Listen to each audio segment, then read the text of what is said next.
1960లో జవహర్లాల్ నెహ్రూ ఉన్నప్పుడు అటు పక్కన అయూబ్ ఖాను, జవహర్లాల్ నెహ్రూ కలిసి కుదుర్చుకున్న ఒప్పందం సింధు నదీ జలాల ఒప్పందం.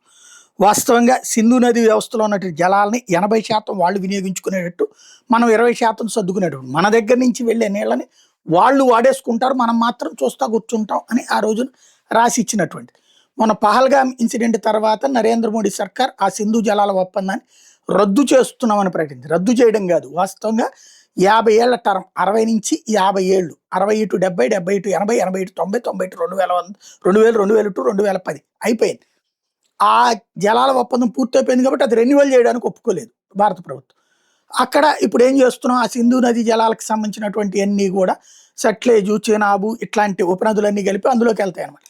ఆ నీళ్ళని మనం ఇక్కడ వాడేసుకుందామని డిసైడ్ చేసుకున్నాం. దానికి అనుగుణంగా ఆల్రెడీ ఉన్న కాలువల్ని పెద్ద కాలువలు చేస్తున్నారు, పొక్క పెంచుతున్నారు. అట్లాగే ఆ నీళ్ళని ఇక్కడ ఉన్నటువంటి దాదాపు 4 రాష్ట్రాలు, కాశ్మీర్ దగ్గర నుంచి పంజాబ్ దాకా వాడుకునేందుకు తగిన ఏర్పాట్లు చేస్తున్నారు. దీంతో అర్జెంటుగా దాని మీద అవసరమైతే రక్తపు టేరులు పారిస్తాం, ప్రాణాలు తీస్తాం అంటే బెదిరించినటువంటి పాకిస్తాన్ మాట వినేవాడు ఎవడు ఓడలేడు, పోరా ఉల్లుకా పట్ట అన్నటువంటి ధోరణిలోనే ఉన్నాం మనం.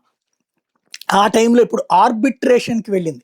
ఆర్బిట్రేషన్ కోర్టుకి పాకిస్తాన్ వెళ్తే అసలు నీకేం సంబంధం పొమ్మను మనది భారతదేశం. దాంతో ఇప్పుడు ఉలిక్కి పడ్డం అన్నటువంటిది పాకిస్తాన్ వంతైంది. నెదర్లాండ్స్లో ఉన్నటువంటి హేగ్లో ఉన్నటువంటి ఐక్యరాజ్య సమితికి సంబంధించినటువంటి కోర్ట్ ఆఫ్ ఆర్బిట్రేషన్ COAలో పాకిస్తాన్ వేసినటువంటి పిటిషన్కి స్పందించేందుకు కూడా భారతదేశం నిరాకరించింది. అసలు మీకు సంబంధం లేదు అన్నటువంటి విషయాన్ని తేల్చి చెప్పింది. మాది సార్వభౌమాధికారం, మాకు ప్రధానం, మా దేశం నుంచి వెళ్ళేటటువంటి నీళ్ళని ఎలా వాడుకోవాలో మా ఇష్టం. అది ఏదైనా సరే ఒప్పందం కావాలంటే మాతో మాట్లాడాలి, కానీ మధ్యలో మీరెవరు ఇన్వాల్వ్ కావడానికి మీకు సంబంధం లేదని తేల్చి చెప్పింది మోడీ సర్కార్.